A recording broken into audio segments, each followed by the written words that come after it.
Genoa City is buzzing with shocking twists and risky moves.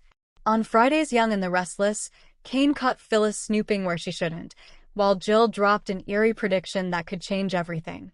Meanwhile, whispers grow louder that Diane may have convinced Jack to embrace his darker instincts, plotting revenge that could rival Victor's power plays. And as Monday's episode unfolds, Claire heads to Los Angeles for some fun with Holden. But Kyle's desperate attempt to win her back pushes him to corner Victoria for answers. Love, betrayal, and danger collide in a week no Y&R fan will forget. Welcome to Celebrity Gossip 24 Hours, where the drama unfolds and the stories captivate.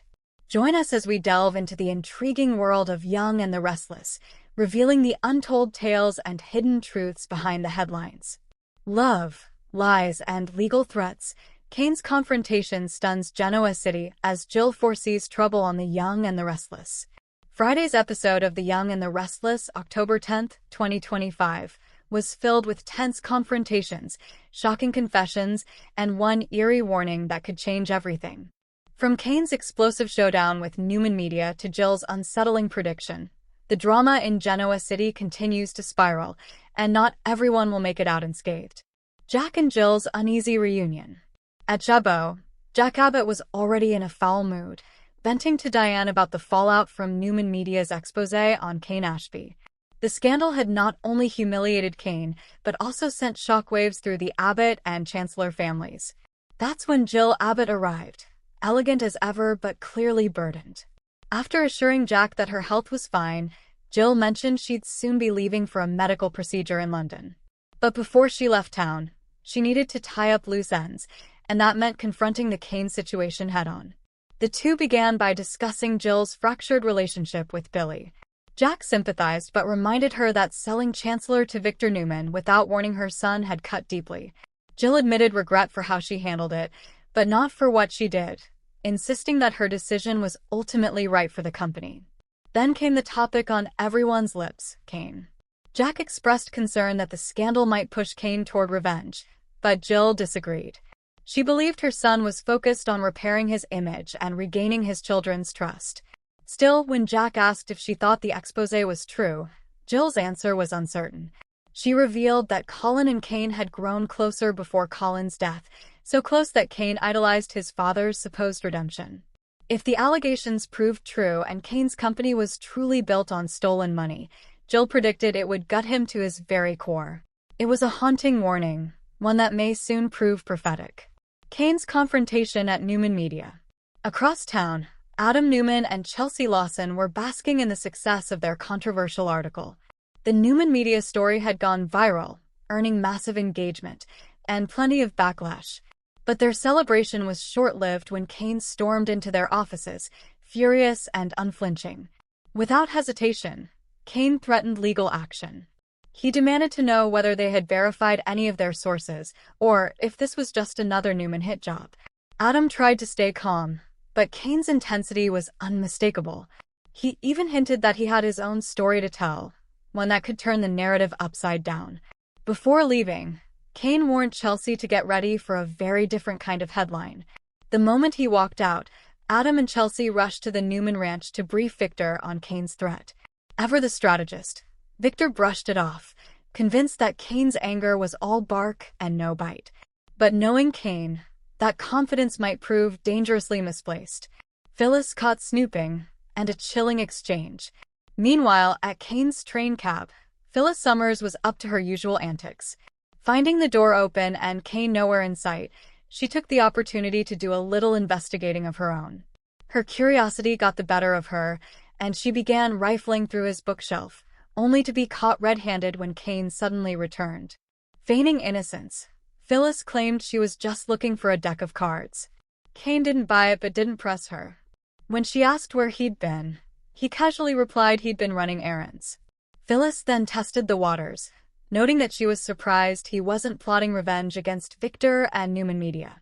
Kane's reply was calm but unsettling. "Revenge is for the Newmans, not me." When she pressed further, asking if the exposé about Colin's con was true, his answer sent chills down her spine. "Would that be a problem?" he asked. Phyllis, never one to back down, smiled faintly and replied, "Not for me."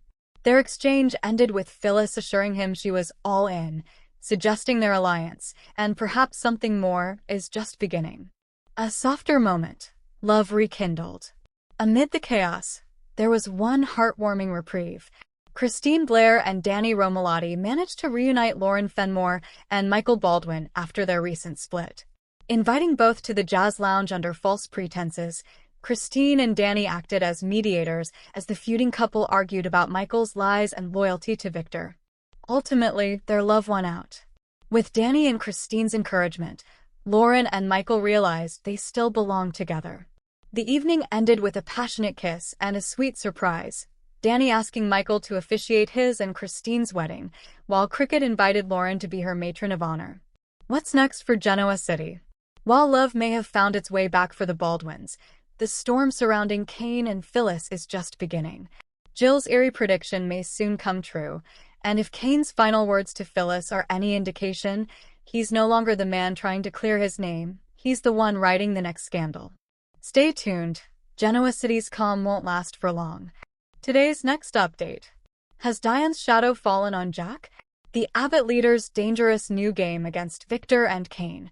The latest Young and the Restless developments suggest that Jack Abbott may be slipping into familiar and dangerous territory. Fans are buzzing about whether Diane Jenkins Abbott has unknowingly inspired her husband to embrace a darker side reminiscent of her own past schemes. Jack's shocking new alliance. In a move that no one saw coming, Jack joined forces with none other than Victor Newman to bring down Kane Ashby. Once bitter rivals, these two powerhouses have decided that a temporary truce might serve their mutual interests. But can either of them truly be trusted? Before this bold plan took shape, Jack confided in Diane about his strategy. He revealed that he believed Jill Abbott could persuade Kane to abandon his artificial intelligence project. Jack's idea? To gain access to that software himself, and possibly use it against Victor. Diane was instantly wary. For her, both Kane and Jill were untrustworthy, and she warned Jack not to underestimate them. Still, Jack remained convinced that Jill would eventually see things his way and hand the technology over. Has Diane created her own monster? Longtime fans remember Diane as a manipulative survivor who once faked her own death and even married Victor in pursuit of wealth and influence. Once upon a time, she was the one orchestrating the kind of scheme Jack is now planning. But since returning to Genoa City, Diane has worked hard to redeem herself. She's become Jack's partner, voice of reason, and a stabilizing force in the Abbott family. Yet ironically, Jack seems to be taking lessons from her former playbook and perhaps even improving upon it. When Diane questioned whether Jack would actually destroy the AI software once he obtained it, his reply was chillingly vague. He admitted that he might destroy it, or he might use it to strike at Victor and Newman Enterprises. That response left Diane uneasy. Has her influence on Jack gone too far? Revenge or protection? To Jack, this isn't about greed. It's about justice. He's still fuming over Victor's past interference in Jabot, Kyle's life, and even Nikki's recovery. But vengeance disguised as righteousness has a way of spiraling out of control in Genoa City. Victor, meanwhile, isn't blind to Jack's intentions. He's playing his own game, preparing to crush both Jack and Kane in one decisive move. And as Jill tries to protect her sons, she might unknowingly set the stage for another Abbott-Newman showdown. Love and loyalty on the line. In a moment that blurred the line between passion and power, Jack and Diane sealed their new alliance with a kiss, not of romance, but of shared purpose. They know the path ahead is risky, but they seem willing to face it together, hand in hand, even if it means stepping into the shadows. Whether Jack's transformation is temporary or permanent remains to be seen.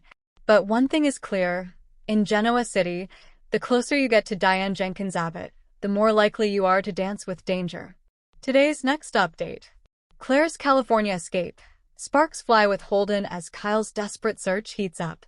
The Young and the Restless spoilers for Monday, October 13th, tease that the action shifts to sunny Los Angeles, where romance, regret, and reckless determination collide. Claire Newman and Holden Novak are about to enjoy some well-earned fun, while Kyle Abbott's obsession threatens to ruin it all. Claire's West Coast adventure. After ending things with Kyle, Claire decides to focus on herself and accept Holden's casual invitation to LA. The pair's chemistry has been brewing for weeks, and now, far away from Genoa City's chaos, Claire seems ready to let loose. Holden, charming and confident, shows her a side of life she's been missing, carefree and spontaneous.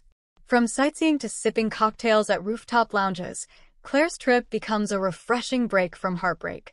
Holden's attention flatters her, but deep down, Claire knows his playful flirtation could turn into something more. Whether she's ready for that is another story. Still, Holden's presence feels safe, at least for now. He's not the type to hurt her, but he is a natural flirt, and Claire would be wise to keep her guard up before emotions blur into temptation. Kyle's risky mission. Back in Genoa City, Kyle can't accept that Claire's moved on. Determined to win her back, he heads straight to Los Angeles with a vague plan that looks doomed from the start. Instead of reflection, Kyle's focused on chasing what's slipping away, and it shows. Before leaving, he corners Victoria Newman, practically begging her to reveal where Claire's staying. While Victoria once rooted for the young couple, she's protective of her daughter and hesitant to hand over that information. But Kyle's desperation might drive him to snoop, plead, or even manipulate his way to finding Claire. If Victoria realizes how far he's willing to go, her opinion of Kyle might shift for good, and any chance of reconciliation could vanish completely. LA Heat meets Genoa drama.